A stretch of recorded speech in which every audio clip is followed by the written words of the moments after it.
I'm Greg Sandow, and I'm here with Tina Ward, who is a clarinetist with the St. Louis Symphony. And Tina, I want to say that you are one of the orchestra musicians in America who I think of as musician/statesman. Thank you. You serve, I know, on the board of the American Symphony Orchestra League, but quite beyond that, in the time I've known you, you have interests and concerns and passions that go very far beyond just the routine of showing up and playing, even playing very well. But before we get to any of that, lurking in the background whenever you say the word St. Louis Symphony, and you know what's coming here, is the really intense and unfortunate labor situation you went through, where there was a very bitter work stoppage. That's correct. And I know that this is not your favorite subject to talk about, but because you know I think that it would seem odd if no mention was made about it, I have to put it out there. And is there anything you do feel that you could say about it? Well, a work stoppage is a very unfortunate thing for everyone. It damages relationships. It creates a stress on all parts of the organization, on the city. But what you do see at going through a work stoppage, you get to see your colleagues' strengths. And they may be strengths you weren't aware of. You also get to see their faults. But on the strengths side, throughout the work stoppage, we had a number of committees that served different functions and that did magnificent work. We had a concert committee that in a very short time put up 4 or 5 concerts of their own making, not a lot of ramp up. We did a benefit for the tsunami relief with the Eroica Trio. We had Garrison Keillor come and work with us. And sometimes it was a matter of, we would find out 2 weeks ahead of time, so-and-so will come work with us. Great, we're going with it. And we'd have to put all the details in place, handle all the publicity. A lot of these things are jobs and tasks that we as performers never had to do before and did amply. There was a committee just for writing thank yous, for acknowledging those people who assisted us in our path. My own committee was the media committee, and we put together the messages that we wanted to get across, how we developed the strategy for how to do it. We were involved in live radio call-in interviews, talked to LA Times, New York Times, Time magazine even got the scoop when we actually settled. So we were active, and we were active in a way that showed a lot of skills and a lot of previous training and work that our musicians had. But had not had to manifest previously in their work in the orchestra. That's correct. Does this then make you a better, more cohesive, more loving group? What's the longer range effect of it? More collaborative? In a work stoppage, it's hard to say what the long-term effects are because there's so much detrimental in the immediate.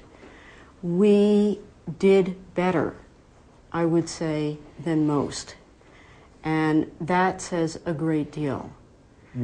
Hopefully, some of us take these talents that we developed and nurtured and take out into our job then a new kind of excitement, a new kind of joy, and a new appreciation of what our management does for us all the time.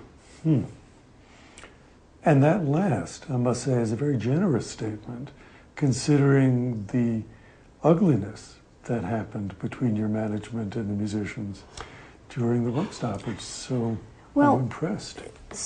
One of the memorable events, actually, in the work stoppage to me, we did a picket line, and it was a very cold, rainy, very uncomfortable day. And there were members of the management who came down, opened the front doors, set up hot coffee and tea, invited us to come in, warm up, use the restrooms, and go on out. And the statement, when I asked them, you know, why are you doing this? You don't have to do this. And they said, we're all people. And that's a very large part of our organization, is that we are human and we need to relate to each other as humans. So let me then, jumping ahead what I had thought of as several prior agenda items, let me ask you, do you think that there is enough in orchestras now, at least in American orchestras, enough accent on the human relationships, the human experience of playing music? I think we could all benefit by learning more, particularly how to communicate with each other. Often musicians grow up in a world that's very isolated, and we don't always have skills. We certainly don't always have skills how to say to each other what we like about each other's playing, as well as what we feel needs to be improved. And in fact, I have also, for this website, conducted an interview with somebody I know you know very well, Fergus McWilliam from the Berlin Philharmonic. And he and I talked. Now this is a cross-reference, this is a plug. If I could make a link right now with my speech, I would say click on it and go listen to Fergus.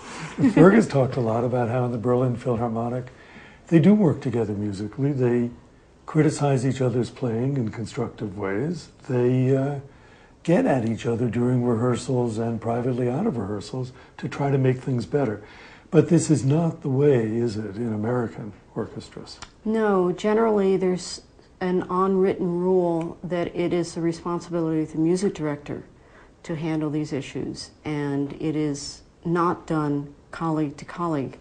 I think part of that is we don't know how to do it. We don't have the vocabulary.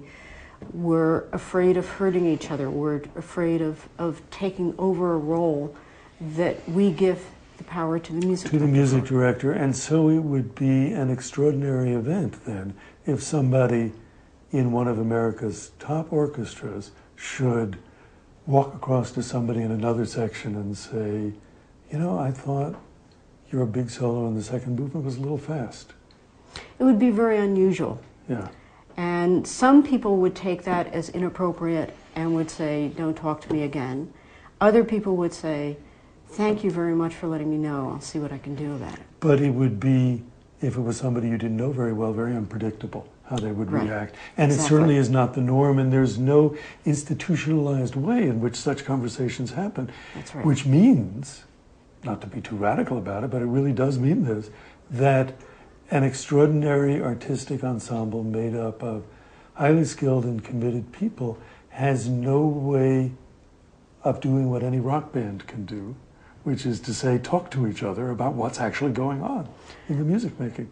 We as individuals can make those connections. Like, I, as a second player, will say to my first, please tell me if there's anything you want differently. Right.